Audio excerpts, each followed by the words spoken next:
Hello everyone, welcome to our channel Gaurang educational tutors. My name is Sangeeta और हम पढ़ रहे हैं यहाँ पे क्लास 11 केमिस्ट्री। तो स्टूडेंट्स, आज की क्लास में हम क्या पढ़ने वाले हैं एक बार देखते हैं। देखिए, सबसे पहले हम पढ़ेंगे what is chemistry and chemistry का बेसिक, केमिस्ट्री होती क्या है। Second, importance of chemistry, chemistry की क्या इंपॉर्टेंस है हमारी लाइफ में। And third is matter and it's classification, matter होता क्या है, आगे जाके वो कैसे क्लासीफाई होता है डिफरेंट वे में। ठीक है, तो आइए स्टार्ट करते हैं केमिस्ट्री से। देखिए, केमिस्ट्री वर्ड आपने क्लास अपनी 9th 10th में भी सुना है। साइंस के अंदर पढ़ते हैं हम क्या क्या पढ़ते हैं, फिजिक्स पढ़ते हैं, केमिस्ट्री पढ़ते हैं, बायो पढ़ते हैं। बट जैसे आप क्लास 11th में आते हैं तो केमिस्ट्री को आ जाते हैं आपके पास एक इंडिविजुअल सब्जेक्ट के रूप में। तो केमिस्ट्री होती क्या है, तो देखिए, chemistry is the branch of science that studies the composition, structure, properties and interaction of matter. कि आपके पास मैटर का क्या स्ट्रक्चर होता है, क्या कंपोजिशन होती है, क्या प्रॉपर्टीज़ होती है, और कैसे इंटरेक्शन करके मैटर डिफरेंट फॉर्म में चेंज होती है। ठीक है, तो अब आता है आपके पास कि मैटर क्या होता है। हम मैटर के बारे में सब कुछ पढ़ रहे हैं केमिस्ट्री में, तो मैटर होता क्या है। तो मैटर वो सब्सटेंस है that occupy space and having some mass. कोई भी चीज़ मैटर हो सकती है, बस उसका कोई ना कोई मास होना चाहिए और कोई ना कोई वॉल्यूम। स्पेस ऑक्यूपाई करने का मतलब है उसका कोई वॉल्यूम।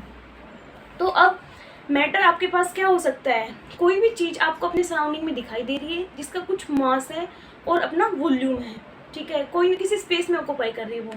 तो आपके पास ये बोर्ड है, ये क्या है आपके पास, बोर्ड भी आपके पास एक मैटर है। मेरा कोई ना कोई मास है, मैंने एक स्पेस ऑक्यूपाई किया हुआ है, मैं भी एक मैटर हूँ। आपके पास ये मार्कर है, ये मार्कर भी क्या है, एक मार्कर भी आपके पास एक मैटर है। अपने सराउंडिंग में जो भी चीज़ आपको दिखाई दे रही है सब मैटर है। तो क्वेश्चन आता है, क्या जो चीज़ हमें दिखाई नहीं दे रही वो मैटर हो सकती है। तो आपके पास, आपके देख रहे हो सराउंडिंग में ऑक्सीजन है, ये तो आपको पता है, आप फील कर पा रहे हो कि ऑक्सीजन है आपके सराउंडिंग में। बट ऑक्सीजन क्या मैटर है या नहीं है।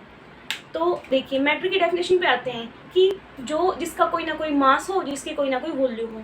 तो ऑक्सीजन का मास होता है O2 का, ऑक्सीजन की वॉल्यूम भी होती है। तो हमारे पास ऑक्सीजन क्या हुआ, ऑक्सीजन भी एक मैटर हुआ। तो ऐसा कोई जरूरी नहीं है कि जो हमें दिखाई दे वही मैटर है। मैटर वो होता है जिसका बस अपना मास हो और कोई ना कोई स्पेस हो। ठीक है, अब बात आती है कि आपके पास आपके इमोशंस हैं, हमारे इमोशंस होते हैं, लव, एंगर, फियर, हेट, सब इमोशंस हैं। तो क्या आपके पास आपके इमोशंस है वो मैटर की कैटेगरी में आ सकते हैं। तो आप ही बताइए, क्या उनका कोई मास होता है या उनका कोई वॉल्यूम होता है। नहीं होता, तो वो मैटर की कैटेगरी में नहीं आ सकते। तो मस्ट कंडीशन है कि having mass and occupying some space. तो ये सब हमने पढ़ा है मैटर के बारे में। ठीक है, तो केमिस्ट्री होती क्या है, branch of science that study composition, structure, property and interaction of matter. Composition क्या होता है, कंपोजिशन होता है कि आपके पास मैटर के अंदर कौन कौन से कॉन्स्टेंट पार्टिकल है, कितनी कितनी अमाउंट में है। स्ट्रक्चर क्या होता है आपके पास, स्ट्रक्चर होता है कि वो कैसे कैसे बने हैं, उनकी क्या कंस्ट्रक्शन है, उनके अंदर का स्ट्रक्चर कैसा है। प्रॉपर्टीज़, क्या उनकी प्रॉपर्टीज़ है, इंटरेक्शन करके, इंटरेक्शन ऑफ मैटर, इंटरेक्शन करके वो कैसे चेंज हो रहे हैं। तो ये सब कुछ ये केमिस्ट्री के बारे में है और ये सब कुछ हम अपनी कंप्लीट केमिस्ट्री में पढ़ने वाले हैं। तो ये था आपके पास केमिस्ट्री के बारे में। अब आता है सेकेंड टॉपिक हमारा, इम्पोर्टेंस ऑफ केमिस्ट्री। तो केमिस्ट्री की क्या इंपॉर्टेंस है, क्या एप्लीकेशन है केमिस्ट्री की, क्या स्कोप है केमिस्ट्री का, ये सब कुछ हम देखेंगे। आइए अब हम देखते हैं केमिस्ट्री की एप्लीकेशन, क्या क्या इंपॉर्टेंस है केमिस्ट्री की हमारे डे टू डे लाइफ में। तो देखिए, फर्स्ट है हमारे पास ह्यूमन बॉडी में। ह्यूमन बॉडी में क्या एप्लीकेशन है केमिस्ट्री की। तो देखिए, हमारी बॉडी में सबसे पहले देखिए, हम फूड इंटेक करते हैं। जैसे ही हम फूड इंटेक करते हैं तो हमारा फूड है वो डाइजेस्ट होता है। डाइजेशन भी एक केमिकल प्रोसेस है। फूड डाइजेस्ट होके ग्लूकोज में कन्वर्ट होता है, वहाँ से एनर्जी रिलीज होती है। ठीक है, तो ये सब क्या है, केमिकल रिएक्शन हो रही है हमारी बॉडी के अंदर। तो हमारी बॉडी के अंदर भी केमिस्ट्री है। और एग्जांपल देखिए, जैसे कि हमारे अडल्टहुड में चेंज होते हैं, हार्मोन्स में चेंज होते हैं, अलग अलग केमिकल रिलीज होते हैं डिफरेंट टाइप के। तो वो सब क्या है, वो सब केमिस्ट्री है। आप कुछ अच्छा खाना देखते हैं, आपके मुंह में पानी आता है, क्यों आता है, क्योंकि आपके माइंड में फूड को देख के कुछ ना कुछ केमिकल रिलीज हुए हैं, ये भी केमिस्ट्री है।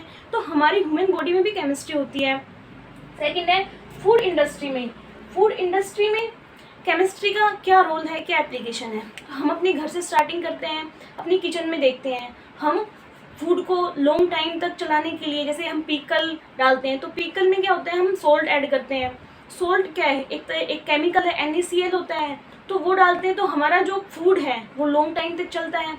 तो ये भी क्या है, हमारे पास केमिस्ट्री है। बड़े लेवल पे देखिए, जो आपका फूड इंडस्ट्री से पैक होके आ रहा है, पैक्ड फूड है, आपके पास चिप्स हैं और भी बहुत डिफरेंट टाइप के फूड है, तो वो आपके पास दूध भी पैक होके आ रहा है। तो ये सब, इनमें कोई ना कोई फूड प्रिजर्वेटिव डाला जाता है या ऐसे एटमॉस्फेयर पे पैक किए जाते हैं ताकि ये लॉन्ग ड्यूरेशन तक चले। ठीक है, तो ये सब क्या है आपके पास, सब केमिस्ट्री है। थर्ड आता है आपके पास मेडिकल इंडस्ट्री में। मेडिकल इंडस्ट्री में क्या एप्लीकेशन होता है केमिस्ट्री का, तो आप देखते हैं कि आपके पास हम अपनी जो भी हमें डिजीज़ होती है, छोटी से छोटी डिजीज़ हो या बड़ी से बड़ी डिजीज़ हो, हम मेडिसिन का यूज़ करते हैं। तो जो मेडिसिन हम यूज़ करते हैं वो किन से मिलके बनी है, वो केमिकल से मिलके बनी है, डिफरेंट टाइप के सॉल्ट से मिलके बनी है। ठीक है, कितने अमाउंट में कौन सा सॉल्ट डालना है हमें, और कौन कौन सी डिजीज़ को क्योर करने के लिए कौन सी टैबलेट लेनी है। ठीक है, ये सब कौन से केमिकल है हमारी बॉडी में क्या काम करेंगे, ये सब केमिस्ट्री है। ठीक है, और मेडिकल इंडस्ट्री में केमिस्ट्री का बहुत वाइड रोल है।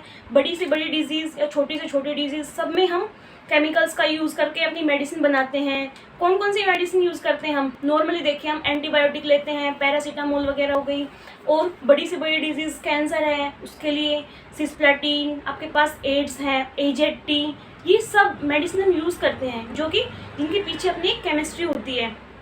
तो ये आपके पास रोल हो गया केमिस्ट्री का आपके पास मेडिकल इंडस्ट्री में। फोर्थ एप्लीकेशन आती है आपके पास एग्रीकल्चर में। एग्रीकल्चर में केमिस्ट्री का क्या रोल होता है, क्या एप्लीकेशन होती है, तो एग्रीकल्चर में जो भी स्टूडेंट्स फार्मर फैमिली से बिलोंग करते हैं उनको अच्छे से पता है कि आपके पास क्रॉप्स को आप विदाउट केमिकल्स के अच्छे अमाउंट में ग्रो नहीं कर सकते, आपकी क्रॉप्स की प्रॉपर ग्रोथ नहीं हो पाती। तो हम उसमें क्या क्या, जैसे क्या क्या यूज़ करते हैं, फर्टिलाइज़र ऐड करते हैं, पेस्टिसाइड ऐड करते हैं, इंसेक्टिसाइड ऐड करते हैं। ये सब क्या है, केमिकल से मिलके बने हुए हैं ये सब। और क्रॉप के लिए मस्ट है, अगर आपको क्रॉप अच्छे अमाउंट में चाहिए तो आपको इन सब केमिकल का यूज़ करना पड़ता है। फर्टिलाइज़र क्या होता है, फर्टिलाइज़र को हम ऐड करते हैं ताकि जो हमारे पास न्यूट्रिशेंट हमारी सॉइल को नहीं मिल रहे हैं, हमारे सॉइल में नहीं है, वो न्यूट्रिशेंट हमारी सॉइल को मिले, सॉइल से हमारे क्रॉप को, प्लांट को मिले, तो हमारे जो क्रॉप की जो ग्रोथ है, जो हमें प्रोडक्ट मिलेगा, ग्रेन्स मिलेंगे, वो अच्छे अमाउंट में मिले। पेस्टिसाइड, इंसेक्टिसाइड, हमारी जो क्रॉप्स हैं उनमें कई बार इंसेक्ट लग जाते हैं, क्रॉप्स को हार्म करते हैं, ख़राब कर देते हैं, तो उसके लिए हम इंसेक्टिसाइड यूज़ करते हैं, पेस्टिसाइड यूज़ करते हैं। तो ये सब क्या है, ये केमिकल्स हैं जो कि जिनके पीछे अपनी केमिस्ट्री होती है। ठीक है, तो केमिस्ट्री का एग्रीकल्चर में भी बहुत बड़ा रोल है। फिर आते हैं आपके पास एनवायरनमेंट में। फिफ्थ एप्लीकेशन है एनवायरनमेंट। तो एनवायरनमेंट में केमिस्ट्री का क्या रोल है, हमें देखिए सबसे पहले कि हम कहते हैं हमें पेड़ लगानी चाहिए। ठीक है, ज़्यादा से ज़्यादा अमाउंट में क्यों कहते हैं, ठीक है, कि पेड़ छाया देते हैं, वो तो ठीक है, उसके अलावा और क्या देते हैं, हमें पता है कि हमें प्लांट से ऑक्सीजन मिलती है और प्लांट CO2 को लेते हैं, कंज्यूम करते हैं प्लांट CO2 को। तो ये सब बातें हमें कहाँ से पता चली, केमिस्ट्री से। ठीक है, और आपके पास पोल्यूशन इंक्रीज़ हो रहा है, उसके लिए हमें क्या क्या प्रिवेंट करना चाहिए, क्यों पोल्यूशन इंक्रीज़ हो रहा है, कौन सी हार्मफुल गैसेस हैं जो पोल्यूशन को इंक्रीज़ कर रही है, कैसे उसको प्रिवेंट किया जा सकता है, क्या अल्टरनेटिव यूज़ कर सकते हैं हम कि हमारा पोल्यूशन कम हो, जो भी हमारे पास पोल्यूशन क्रिएट कर रहा है उसको कैसे कम किया जा सकता है। तो ये सब क्या है, ये सब बातें आपको कौन बता रहा है, केमिस्ट्री बता रही है आपके पास कि हार्मफुल गैसेज हैं, ये आपके पास पोल्यूशन इंक्रीज कर रही है, हमारी हेल्थ को ख़राब कर रही है। और पोल्यूशन इंक्रीज होने से हो क्या रहा है, आपके पास आपकी जो ओजोन लेयर है वो डिप्लीट होती जा रही है धीरे धीरे, आपके पास जो UV की सनरेज है वो डायरेक्ट अर्थ पे आने लग रही हैं और उससे बहुत ही हार्मफुल डिजीज़ हो रही हैं। तो ये सब हमें कौन बताता है, ये सब कुछ हमें केमिस्ट्री बताती है। ठीक है, केमिस्ट बताते हैं इनके ऊपर स्टडी करके। तो ये केमिस्ट्री की आपके पास मेन एप्लीकेशन है। और भी अगर आप देखेंगे, ऑब्जर्व करेंगे अपने सराउंडिंग में, तो क्या पाएंगे कि आपके घर में आप सोप्स यूज़ कर रहे हैं, और भी डिफरेंट टाइप की आप RO है आपके घर में, ठीक है, वॉशिंग मशीन है, सब है, सबके पीछे अपनी केमिस्ट्री होती है। RO क्या है, रिवर्स ऑस्मोसिस, इसमें भी केमिस्ट्री का एक प्रोसेस यूज़ हुआ है। तो आप देखेंगे कुछ भी चीज़ के पीछे सोच के देखेंगे कि इसके पीछे क्या केमिस्ट्री हो सकती है, क्या नहीं है। तो आप कंप्यूटर है, कंप्यूटर के अंदर सिलिकॉन चिप डली होती है, तो वो भी क्या है आपके पास केमिस्ट्री का एक एप्लीकेशन है।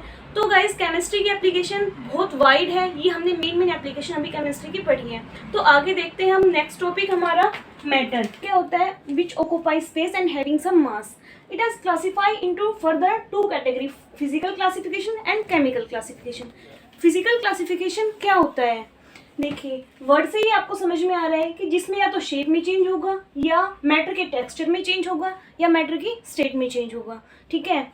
तो और केमिकल क्लासिफिकेशन में क्या होता है आपके पास, केमिकल क्लासिफिकेशन में मॉलिक्यूल जो भी मैटर है उसके आइडेंटिटी में चेंज हो जाता है, वो नया सब्सटेंस बना लेता है, ठीक है। बट फिजिकल में क्या है कि जो हमारे पास मैटर है उसकी आइडेंटिटी एंड कंपोजिशन मेंटेन रहती है। जो सब्सटेंस जो मैटर है वो फिजिकल अगर हम क्लासिफिकेशन कर रहे हैं, देख रहे हैं, तो उसमें मैटर है वो एज इट इज़ रहेगा। बट केमिकल क्लासिफिकेशन में जो मैटर है उसकी आइडेंटिटी चेंज हो जाती है, कोई नया कंपाउंड बन जाता है, कोई नया सब्सटेंस बन जाता है, ठीक है। तो अब आइए देखते हैं फिजिकल क्लासिफिकेशन में क्या होता है। पहले हम फिजिकल क्लासिफिकेशन पढ़ेंगे, फिर हम केमिकल क्लासिफिकेशन पढ़ेंगे। फिजिकल क्लासिफिकेशन में क्या होता है आपके पास कि हमारा जो मैटर है वो 3 कैटेगरी में डिवाइड होता है, सॉलिड में, लिक्विड में एंड गैस में। होपफुली आपने ये वर्ड पहले सुने होंगे अपनी क्लास 9th में, वैसे भी डेली बेसिस पे भी आप सुनते हैं this is solid, liquid, gas. तो बेसिक चीज़ें तो आपको पता है, बट आप 9th क्लास में यहाँ पे पढ़ते हैं 5 में classify, solid, liquid, gas, Bose Einstein and plasma. 5 category में पढ़ते हैं, और यहाँ पे हम पढ़ रहे हैं 3 कैटेगरी में।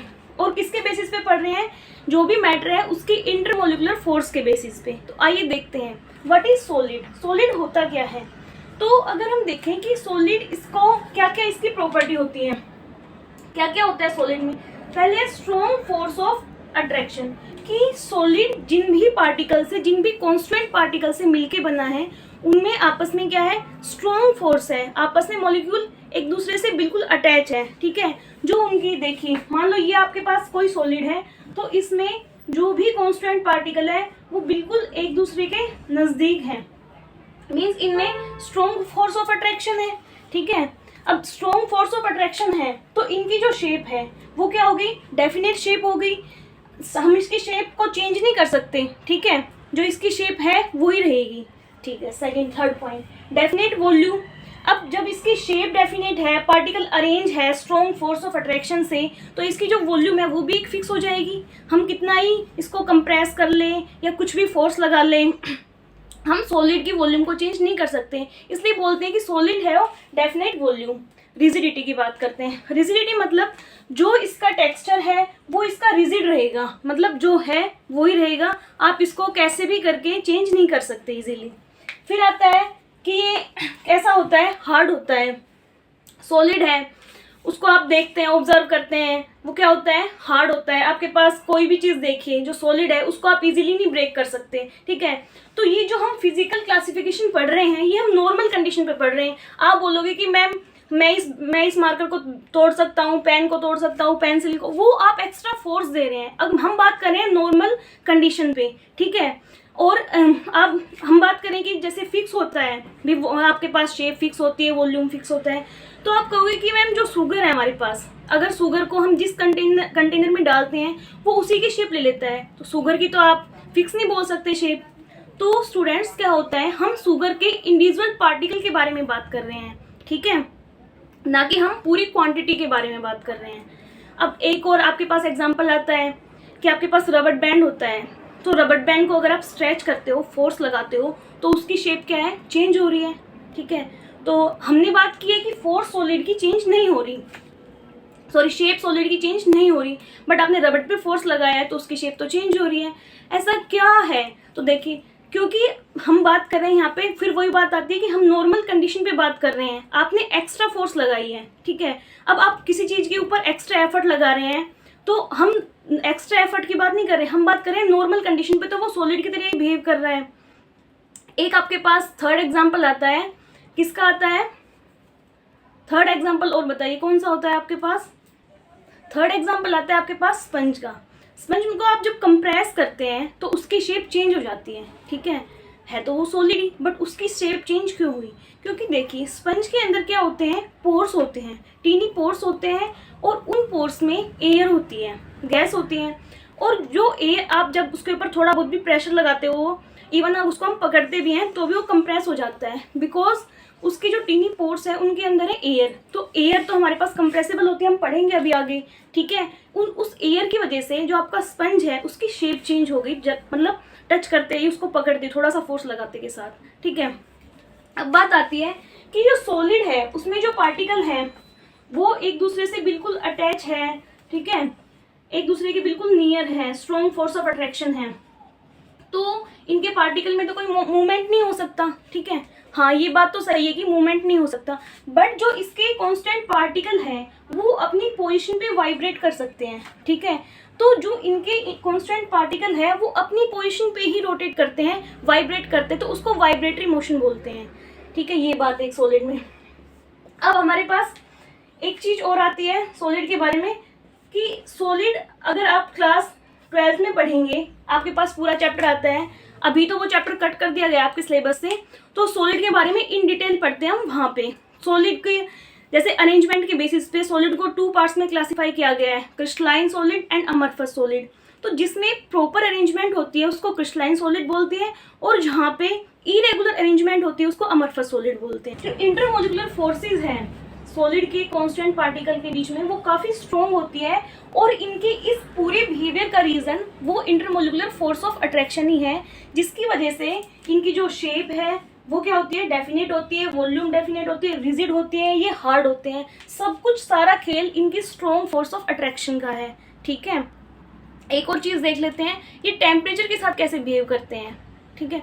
अगर देखिए आपके पास ये बिल्कुल नज़दीक नज़दीक इसके कांस्टेंट पार्टिकल है, हम टेम्परेचर दे रहे हैं, हमने टेम्परेचर इंक्रीज़ किया इसका, जैसे ही टेम्परेचर इंक्रीज़ होता है तो जो इसके कांस्टेंट पार्टिकल हैं उनके बीच में वो क्या होंगे, एक दूसरे से दूर होना स्टार्ट हो जाएंगे, उनके अंदर मोशंस इंक्रीज हो जाता है, ठीक है। तो सॉलिड है, टेम्परेचर के साथ जैसे टेम्परेचर इंक्रीज करते हैं तो जो सॉलिड किसी भी मैटर की सॉलिड होने की प्रॉपर्टी है वो धीरे धीरे चेंज होने लग जाती है, खत्म होने लग जाती है, वो सॉलिड नहीं रहता अगर हम ज़्यादा टेम्परेचर देते हैं तो उसको, ठीक है।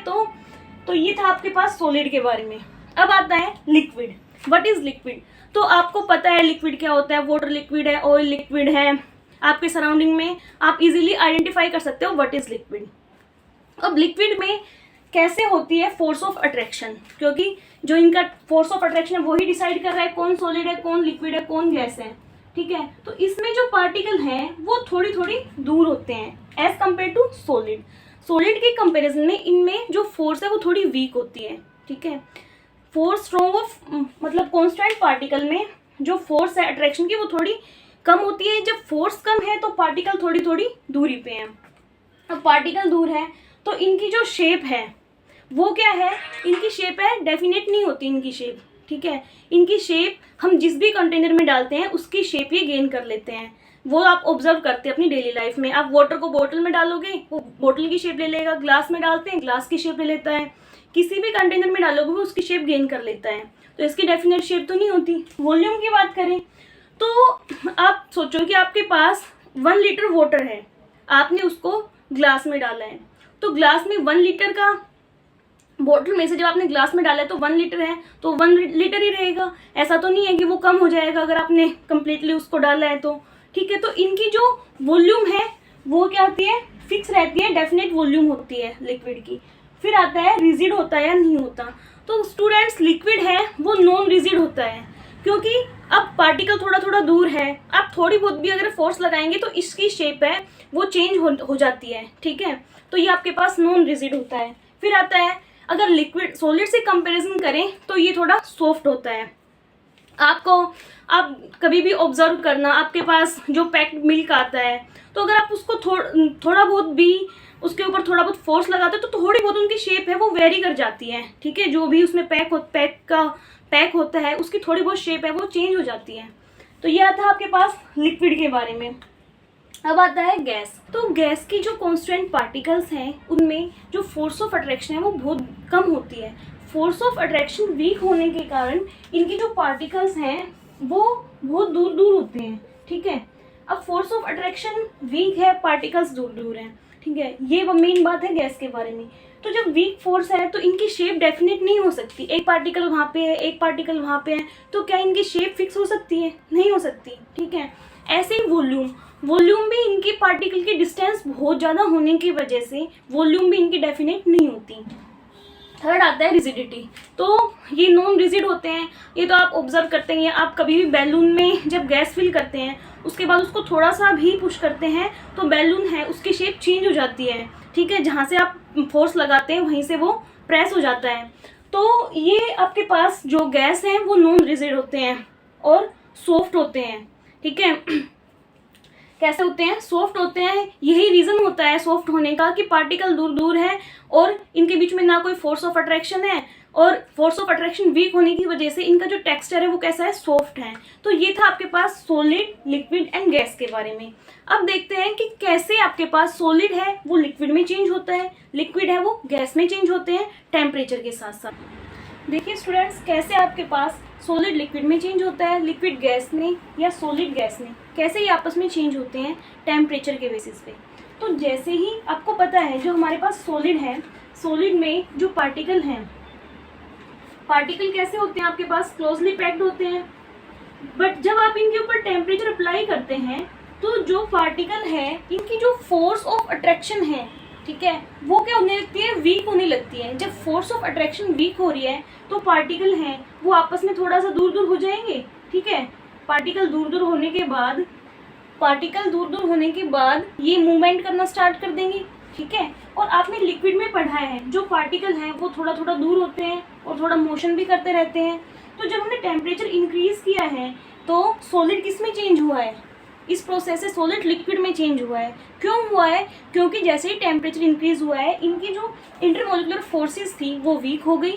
फोर्सेस वीक होने की वजह से कांस्टेंट पार्टिकल है वो थोड़ी थोड़ी दूर आ गए और किस में चेंज हो गए? लिक्विड में। देखिए लिक्विड में क्या होता है आपके पास? लिक्विड में पार्टिकल थोड़ा सा, कांस्टेंट पार्टिकल थोड़ा दूर दूर है, बट जब आपने टेम्परेचर इंक्रीज किया है, टेम्परेचर इंक्रीज करने के बाद जो कांस्टेंट पार्टिकल है वो उनकी डिस्टेंस आपस में और भी ज़्यादा इंक्रीज हो गई है, ठीक है। जो पार्टिकल है, मान लो ये कंटेनर है आपके पास, तो एक पार्टिकल यहाँ पे तो दूसरा यहाँ पे आ गया, तो ये प्रॉपर्टी किसकी थी? गैस की थी। गैस में ही हो रहा था, जो पार्टिकल है वो काफ़ी डिस्टेंस पे थे। तो आपने जब टेम्परेचर इंक्रीज किया है लिक्विड का तो किस में चेंज हो गए? गैस में, ठीक है। तो जब आपके पास सॉलिड लिक्विड में चेंज हो रहा है तो उसको बोलते हैं फ्यूजन, ठीक है। जब आपके पास लिक्विड चेंज हो रहा है गैस में तो उसको बोलते हैं वेपराइजेशन। अब देखिए, क्या ऐसा हो सकता है कि आपके पास सॉलिड है वो डायरेक्ट गैस में चेंज हो सकता है? बिल्कुल हो सकता है, ठीक है। आपके पास कैम्फर है, नेपथलीन बॉल्स हैं, ये इसका एग्जाम्पल होती हैं। जब आप इसको पर्टिकुलर टेम्परेचर देते हो तो जो हमारे पास कुछ एग्जाम्पल होते हैं, सब नहीं हो सकते, बट कुछ पर्टिकुलर होते हैं जो आपके पास डायरेक्ट गैस में चेंज हो सकते हैं। मीन्स उनकी जो फोर्स थी वो ब्रेक होके उनके जो पार्टिकल है, कांस्टेंट पार्टिकल, वो काफ़ी इस दूर पे चले गए। काफ़ी दूरी पे जाने के बाद जो वो किसकी प्रॉपर्टी फॉलो करने लग गए? गैस की, ठीक है। तो आपके पास जब सॉलिड से गैस में डायरेक्ट कन्वर्ट होता है तो उसको बोलते हैं सब्लिमेशन। अब आइए वापस आते हैं कि क्या होता है। ये जब प्रोसेस हुआ था सॉलिड से लिक्विड, लिक्विड से गैस, ये कब हुआ? जब हमने टेम्परेचर को इंक्रीज किया। बट अगर हम टेम्परेचर को डिक्रीज करना स्टार्ट कर दें, देखिए पार्टिकल हमारे पास काफ़ी, गैस से स्टार्ट कर रहे हैं, पार्टिकल हमारे पास काफ़ी डिस्टेंस पे हैं। आपने टेम्परेचर को डिक्रीज करना स्टार्ट किया। जब टेम्परेचर डिक्रीज होने लगा है तो जो पार्टिकल है उनका मोशन भी कम हो गया। मोशन कम हो गया तो पार्टिकल थोड़ा क्या हो गए? स्टेबल से हो गए, मतलब मूवमेंट नहीं करे, ज़्यादा मूवमेंट नहीं करे तो थोड़ा नज़दीक आ गए। हमने काफ़ी ज़्यादा टेम्परेचर किया तो जो पार्टिकल दूर दूर थे वो नज़दीक आ गए। थोड़ा नज़दीक आए तो उन्होंने किसकी प्रॉपर्टी में आ गए? वो लिक्विड की कैटेगरी में आ गए। अब वो हमने और लिक्विड था हमारे पास जिसके पार्टिकल थोड़ा थोड़ा नज़दीक थे एज़ कम्पेयर टू गैस। हमने और टेम्परेचर को और डिक्रीज़ किया, टेम्परेचर डिक्रीज़ हुआ, पार्टिकल और नज़दीक आ गए। अब वो किसके कैटेगरी में आ गए? लिक्विड की में, ठीक है। तो जब आपके पास गैस से पार्टिकल लिक्विड में आए, आपने टेम्परेचर डिक्रीज़ किया तब, तो उसको बोलते हैं कंडेंसेशन। मास लिक्विड टेम्परेचर डिक्रीज़ करने के बाद सॉलिड में चेंज हो रहा है तो उसको सॉलिडिफिकेशन बोलते हैं। और जब आपके पास डायरेक्ट गैस के पार्टिकल सॉलिड में चेंज हो रहे हैं तो उसको आप बोलते हैं डिपोजिशन, ठीक है। तो ये पूरा प्रोसेस होता है कि आपके पास कैसे सॉलिड लिक्विड में चेंज होता है, लिक्विड गैस में चेंज होता है, ठीक है। और हर एक पार्टिकल, हर एक मैटर अपना एक पर्टिकुलर टेम्परेचर होता है कि ये इस टेम्परेचर पे, जैसे हम वाटर का जनरली देखते हैं कि वो 100 डिग्री पे बॉईल होना स्टार्ट होता है। बॉईल का मतलब लिक्विड से वो गैस में जाना स्टार्ट कर देता है, ठीक है। 0 डिग्री टेम्परेचर पे वाटर है उसका सोलिडिफिकेशन होना स्टार्ट हो जाता है, मीन्स वो अपने लिक्विड फॉर्म से सॉलिड में जाना स्टार्ट कर देता है। ऐसे हर एक मैटर का अपना अलग अलग बॉइलिंग टेम्परेचर, मेल्टिंग टेम्परेचर होता है, ठीक है, जो उनकी force of attraction, intermolecular force के ऊपर डिपेंड करता है। तो ये था आपके पास सॉलिड लिक्विड गैस का इंटर कन्वर्सन था। अब हम देखते हैं केमिकल क्लासिफिकेशंस। स्टूडेंट्स, ये वीडियो थोड़ी लंबी हो गई है बिकॉज ऑफ डिटेल एक्सप्लेनेशन, तो हम केमिकल क्लासिफिकेशन को अपनी नेक्स्ट वीडियो में कंटिन्यू करेंगे अलोंग विद एनसीईआरटी एक्सप्लेनेशन। जो भी हमने इन 2 वीडियो में हम पढ़ेंगे उसका पूरा डिटेल एक्सप्लेनेशन एनसीईआरटी का आपको नेक्स्ट वीडियो में मिलने वाला है। तो प्लीज़ वीडियो को लाइक कीजिए, चैनल को सब्सक्राइब कीजिए और जितना हो सके, जितना पॉसिबल उतना शेयर कीजिए। Thank you so much for watching.